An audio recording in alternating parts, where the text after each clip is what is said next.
where she held the chair of Jewish Studies. She's the author of many articles and books, some of which are Little Love in Big Manhattan, The Shlemiel as a Modern Hero, and the Yale Parents and the Makings of Modern Jewish Culture, and of course, in the issues of anti-Semitism. She recently wrote a book, I guess about 2 years ago now, on issues of Jewish power, which I would urge you to read in relation to the issues and problems that we're dealing with at the conference.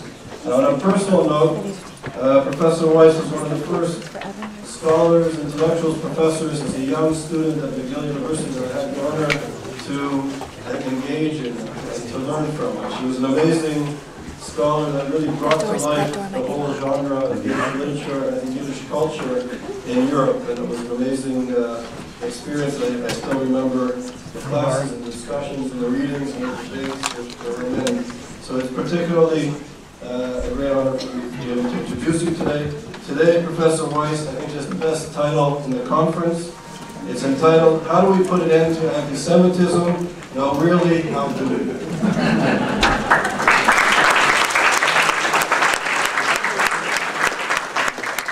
It's what they call false promises, the title here. So let me begin by thanking you very, very much, Charles, as many speakers here have done, and as everyone I'm sure will do. It's a real privilege to address this gathering, because I benefit from the work of so many of you, and from the work of Charles, who has put together this excellent institute. In general, I think it's safe to say that there's probably never been a time when so many good minds have been devoted to exposing anti-Semitism and defending Jewish rights. Yet there's something here that ought to give us pause. And that is, why can't we set ourselves the goal of eradicating anti-Semitism? We track it, we expose it, we oppose it, we decry it, without trying to bring about its end. Is this because of some lack of capacity or courage in ourselves? Or do we face in anti-Semitism something as eternal as the eternal God, in the words of the Yiddish writer Lamed Shapiro? I'm inspired to ask this question because two other political scourges of the 20th century have seen their power very greatly diminished. Fascism was crushed in World War II, and communism lost its base in 1991. These movements still have their adherents, but their sustaining polities went down to defeat. Yet anti-Semitism, which figured prominently in both, has metastasized, as we've heard, and according to one of its foremost historians, Robert Wistrich, will probably get worse. The reasons for its persistence lie in its political nature, which remains but dimly understood despite all the attention that it receives. Anti-Semitism works through misdirection, and I'm afraid that its opponents, no less than its adherents, tend to be taken in by some of its deceptive strategies. A good place to begin probing the resiliency of anti-Semitism is Zionism's original misdiagnosis of the problem. Now, I'm speaking to people who understand these problems in all their complexity, and that each of these words needs refinement. But if I didn't use some kind of shorthand here, I simply couldn't say anything. So I hope you will understand that I would have loved to refine almost every sentence here.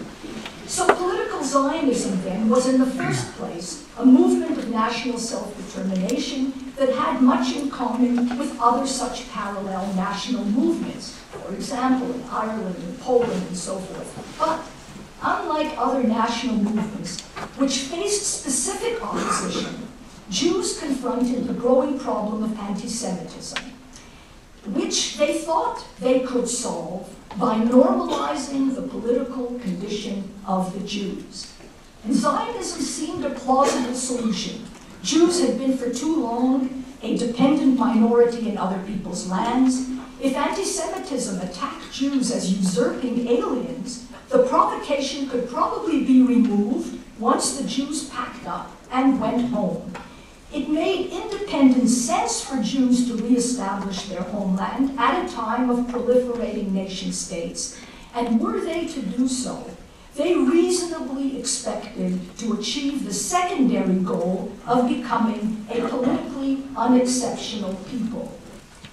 I think Zionism achieved its primary goal beyond expectations. I won't dwell here on the marvels of Israel except to emphasize that Zionism succeeded in whatever depended on Jewish effort, energy, and will.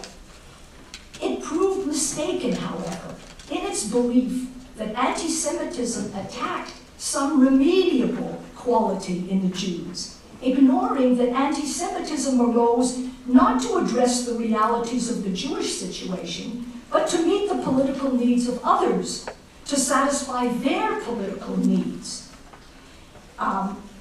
Normalization depended as much on the reception as on the creation of a Jewish homeland, and could not be achieved without it. Jews could not satisfy the accusations against them by responding to the ostensible charges. In the way that experiments yield their results only after they have been conducted, the builders of Israel were entitled to expect political normalization. Those who settled the land and attained sovereignty in the way that so many other countries did were entitled to expect that they too would be accorded normal treatment commensurate with international custom. The error lay not in the hope and confidence placed in the Jewish capacity to establish a homeland, but in expecting to find in the Jews a viable solution to the hostility directed against them. In this, it failed. And I think that it is difficult but necessary to completely understand that in this secondary goal, it failed. Jean-Paul Sartre's dictum, "If the Jew did not exist, the anti-Semite would invent him," is correct in its emphasis on the inventor, but it would be more accurate to say that the status of the Jew had become irrelevant to his political instrumentality. Not their disposition, but their utility as a target determined the course of the wars against them. Anti-Semitism was indeed launched against a people without a homeland, but it could work as well against Jews with or without a state of their own. In 1945, the Arab League was founded around the common goal of preventing the creation of Israel.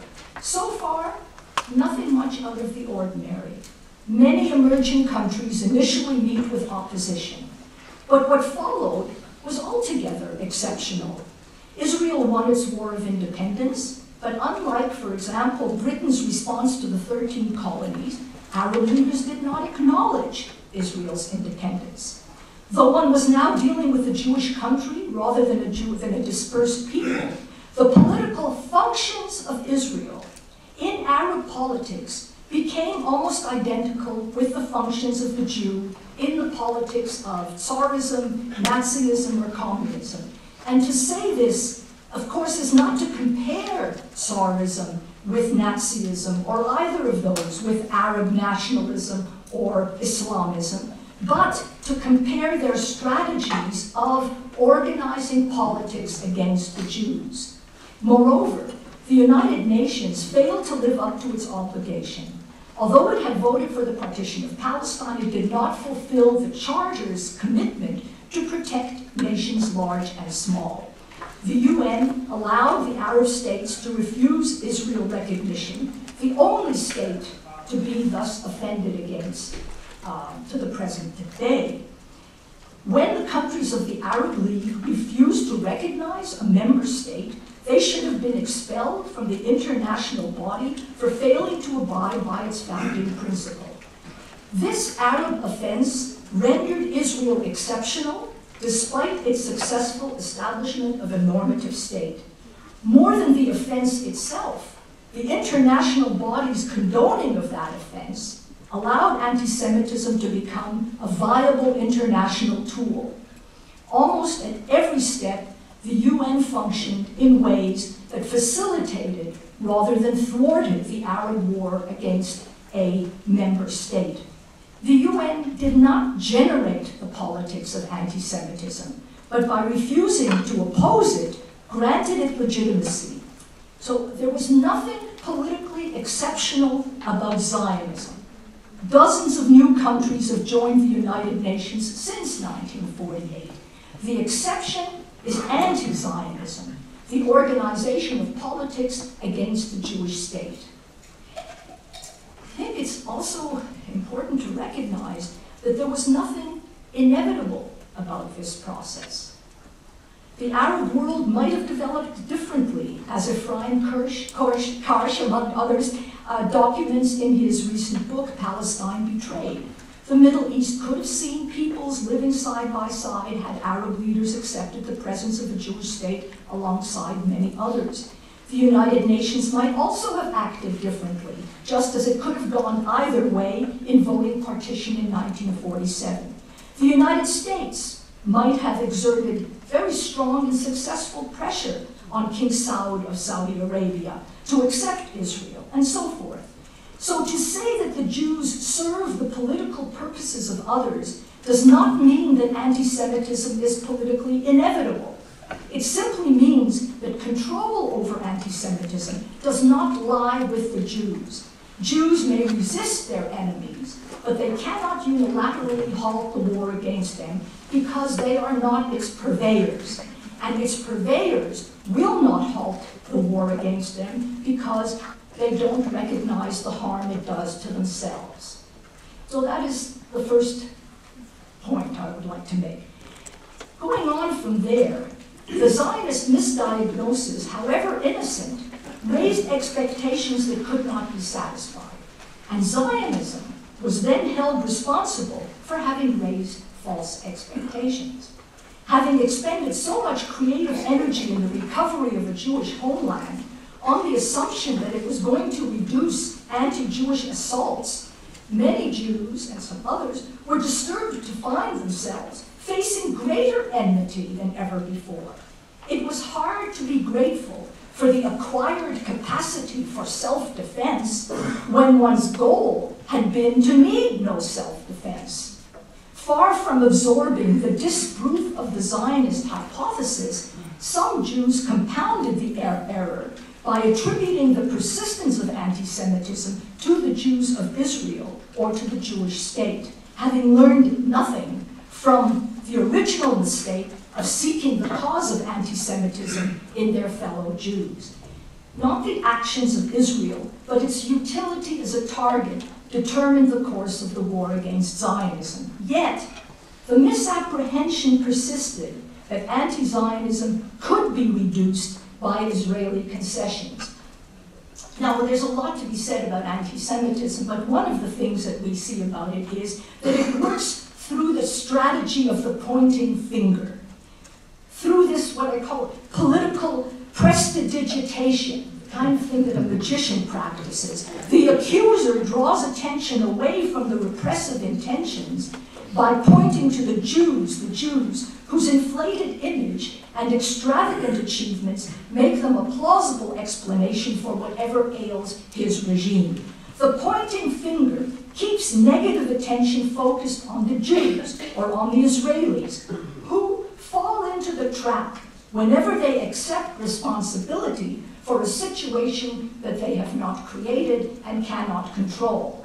And they are trapped even earlier, at the point of answering to the charge of which they stand accused.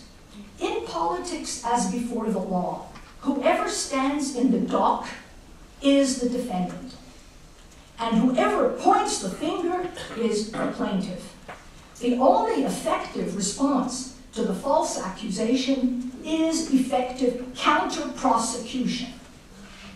Unless and until the defendant turns plaintiff, anti-Semitism enjoys the free ride, what Sartre, again, so memorably called the fun of anti-Semitism, the fun of negative campaigning. The Zionist misdiagnosis namely that actions on the part of the Jews will end anti-Semitism, found its apotheosis in the Oslo Accords of 1993. Prime Minister Yitzhak Rabin's decision to invite Yasser Arafat to head the Palestinian Authority was, in my humble opinion, an absurd political decision. No threatened country has ever before armed its enemy with the expectation of gaining security. But this is not my subject, so be it. I'm quite serious. Israel did as it did. Countries have a right to do as they do. The action was exacerbated, however, by allowing it to be linked to expectations of peace. Once again, Jews pretended that anti-Semitism could be stopped by some remediable action of theirs, ignoring that any option of peace lay with their accusers. Now, Rabin might have said, the state of Israel under my leadership has decided to make such and such concessions because we feel it is in our national interest to do so for the following reasons. A, B, C, D. For example, a retreat to more defensible borders, to appease international expectations, because we want to regroup and redeploy, or whatever reasons he might say. But, he would say, we are obliged to point out that the preposterous imbalance between the belligerents and us, their target, makes it impossible for us to end the conflict. Only Arab leaders can stop what they started. However much we may wish it, Israeli concessions can do nothing to bring about peace. We did not initiate war. We have no incentive for aggression, and the lopsidedness of the war against us means that only Muslim and Arab leaders can halt incitement against us. We call on them to help their Palestinian brethren improve and govern their society. We call on the international community to help us in penalizing any acts of aggression should there be any violation of the agreement that we now sign, and so on in this vein. And some of you have enlarged on this point in your writings, but the voice of Israel did not. Now, since Israel walked into the peace trap, it was increasingly blamed for the aggression against it. Israeli actions were supposed to bring about peace, so why didn't they? So why not try again with more concessions? The same trap ensnares not only Jews and Israelis, but all people of goodwill. Raising false expectations of peace becomes culpable even if one is not responsible for the original violence. The more false expectations one raises, domestically and abroad, the more blame one earns. So going on to the third and, in a sense, the last point, in the short run, one can, of course, understand the well-intentioned advice of someone like pollster Frank Luntz, who advises as follows: the only way for Israel to create sympathy is to be on the side working hardest for peace. The best case for Israel is to demonstrate that she is willing to go twice as far as her neighbors to establish peace. In proposing to end the wars against them, Jews appeal to a worldview, and this is, I'm turning from his quotation to my own, so in thus proposing to end the wars against them, Jews are appealing to a worldview that champions conflict resolution, that believes in human progress. You heard so many of the speakers this morning appealing to rationality, light, the friendship among nations, and so forth, trusts in mankind's rational self-interest, seeking harmony and peace, and so forth and so on. And the catchword for all of this, I would like to find a better one, but I think the catchword for all of this is a kind of benign liberalism, which is thought to represent optimism, hope, and a generous view of human nature. And indeed, Jews were a popular liberal cause in the quarter century between the end of the Second World War and the Yom Kippur War, when it seemed as if momentarily, or as one would say in Yiddish, ot, Israel would be able to win the peace. And by any reasonable standard, Israel is a beacon of liberalism in an illiberal region. Brett Stevens, for example, explains how he makes the liberal case for Israel on college campuses. He asks the students a series of questions. Are you for gay rights? Are you for women's rights? Are you for artist rights? Are you for an impartial justice system? Are you against capital punishment? And of course they all say yes, yes, yes. Well, Israel is the only country in the Middle East that applies these values. So don't be a hypocrite. Rather than criticize Israel, defend the values that you uphold and that it embodies.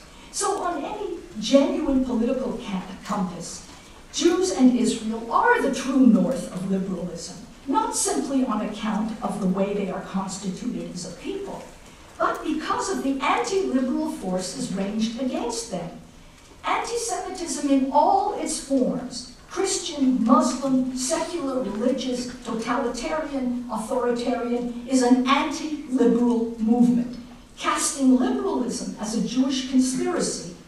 And Arab opponents of Israel also oppose liberal democracy.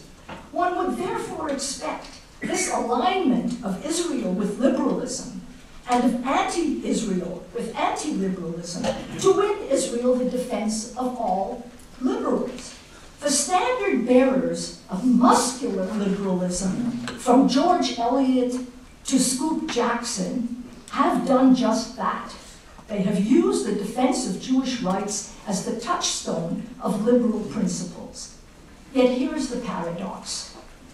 The fiercer anti-Semitism grows the more it forces a choice between protecting the Jews and liberal faith in conflict resolution, rational behavior, world peace, human progress, and so on.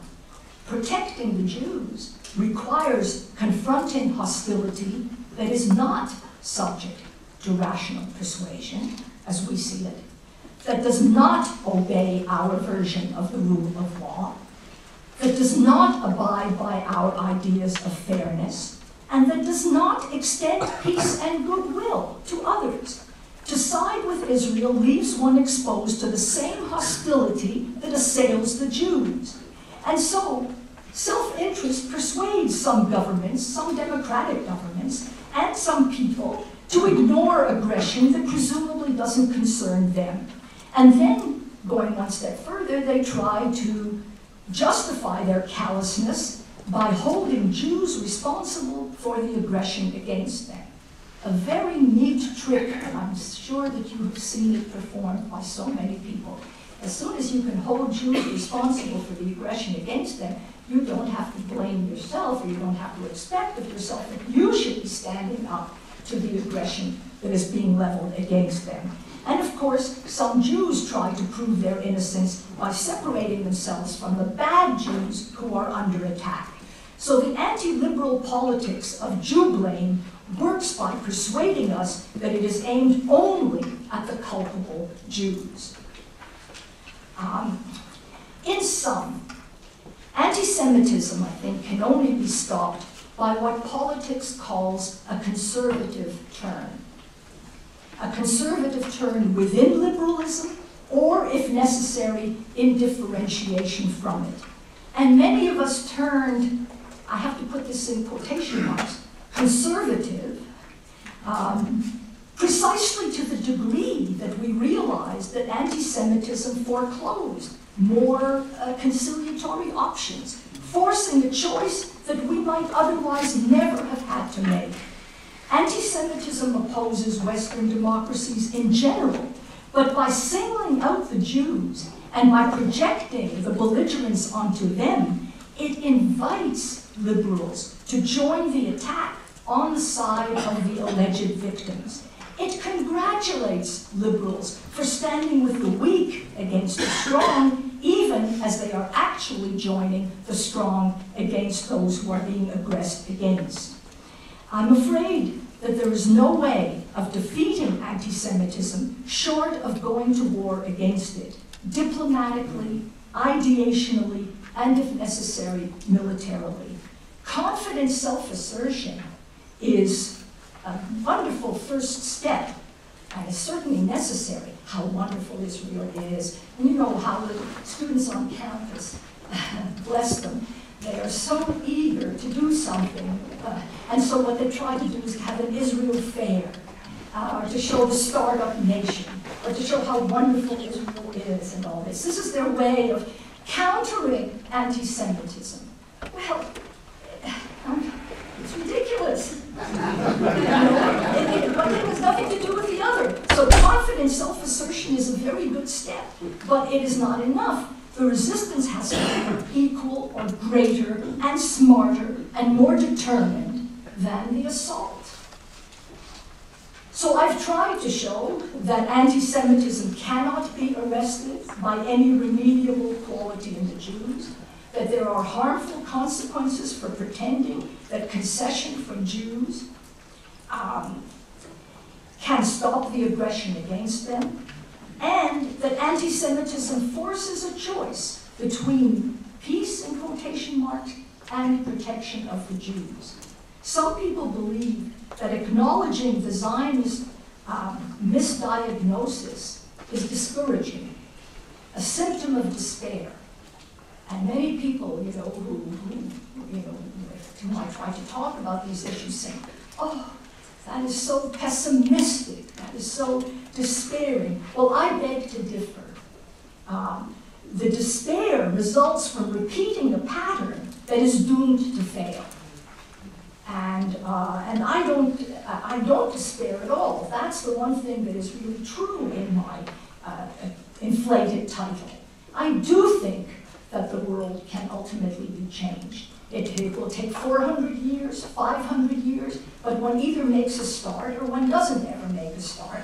And if I didn't believe in it, I mean, I simply would not present these ideas. So I think the difficulty is there, but as I say, there is nothing inevitable to my mind about this phenomenon.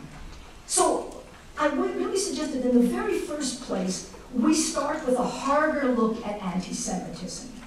I've been reading, for example, Antony Julius's otherwise wonderful history of anti-Semitism in England, which conceives of anti-Semitism as the following, and here I quote, "Perhaps as a repertoire of attitudes, myths, and defamations in circulation at any given time.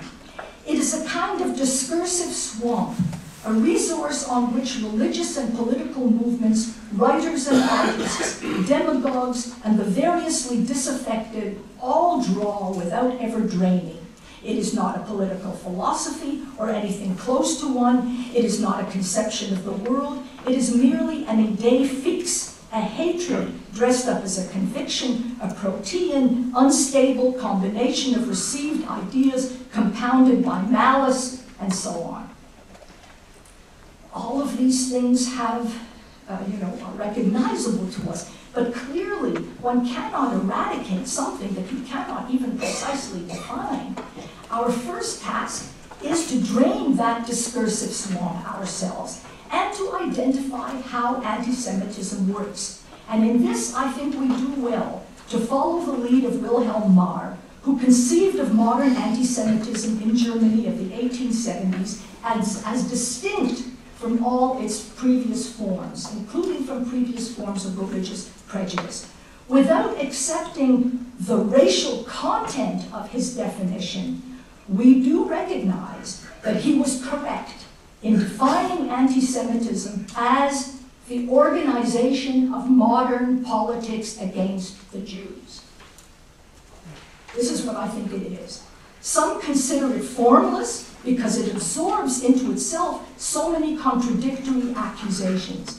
But its protean nature makes it that much more useful in serving practical ends. And I think that in trying to come back to our schools and campuses and research institutes, I think that the study of politics has to begin to take anti-Semitism extremely seriously as one of its most effective tools. Anti-Semitism has been one of the most effective tools of modern politics, and it should be regarded as such. And we have to provide a kind of taxonomy of initiators, accommodators, fellow travelers, and useful idiots. You know, as if you say, willing executioners. This is a very useful term, but it also says that there is somebody who's the leader of that, and then there were the others who were the executors. I think a taxonomy of anti-Semitism, where we've heard something about what are its generative sources, and then how everyone falls into line after it. In other words, how it works, what is its function. And I would say that just one curious thing, I think, is that movements that set themselves positive goals, such as egalitarian distribution of wealth or Aryan supremacy, will eventually be judged by their results, right? And they will be repudiated eventually if the results disappoint. But by contrast, anti-Semitism, it concentrates on grievance and blame. So the greater the failure, the greater its sense of righteousness, and the greater its incitement against Jews. And that may increase with the failure of the polity. So we are now entering another round of peace talks. And I think that the charade is more harmful every time it is performed. What's needed on the part of Arab and Muslim leaders are the necessary preconditions for coexistence. And what's needed on our part is simply to say that, to tell the truth. What is needed is belated, unconditional recognition of Israel as a Jewish state, an end to all forms of incitement against Israel and the Jewish people's right to a historic homeland, programs of education about the descendants of Isaac, to undo the decades of disinformation and malevolence, diplomatic exchanges such as were undertaken but never performed by those who signed peace treaties with Israel and by all those who may yet do so, acknowledgement that the Arabs got the lion's share of Palestine and are solely responsible for the fate of those subsequently designated as refugees. And if you want to add refinements, one can call for binational courts that may be established to settle individual and institutional claims of Jews from Arab lands and Arabs from Israel.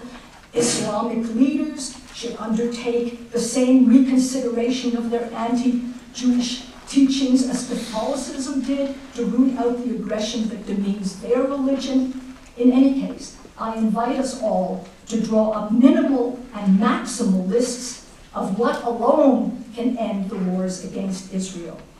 I think it's clear that no one is going to benefit from yet another Jewish bloodbath, least of all those who now call for it. So I hope that we can muster the courage to demand from our fellow human beings the same tolerance and accommodation that Jews require of themselves. And to defeat anti-Semitism is real tikkun olam. That is the greatest contribution we could make to the repair of the world.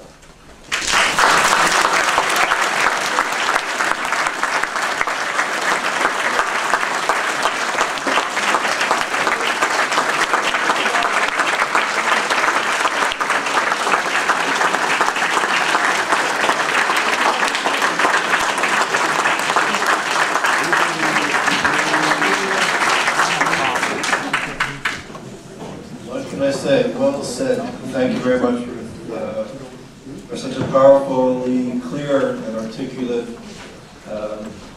analysis of a very complex and sometimes complicated subject. You really spoke clearly and powerfully, and I think gave us a challenge here at the conference to address the issues that you addressed in the way you did. Thank you very much.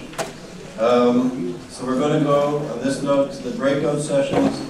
We have several really, I think,